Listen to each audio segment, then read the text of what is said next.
Hello friends, ఇవాళ మనం చెప్పుకోబోయే కథ నిన్ను నువ్వు మార్చుకో.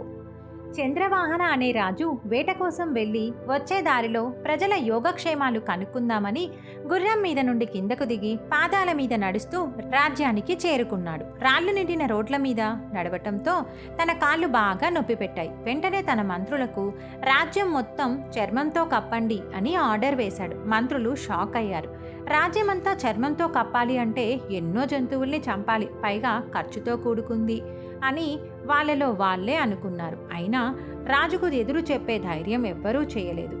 కానీ ఒక మంత్రి ధైర్యం చేసి ముందుకు వచ్చి రాజుకు నమస్కరించి, మహారాజా, రోడ్లన్నీ చర్మంతో కప్పే బదులు మీ పాదాలను మాత్రమే చర్మంతో కప్పితే ఎక్కడ నడిచినా మీకు ఇబ్బంది ఉండదు అని చెప్పాడు. అది వినిన రాజు సంతోషించి తన మంత్రిని అభినందించాడు.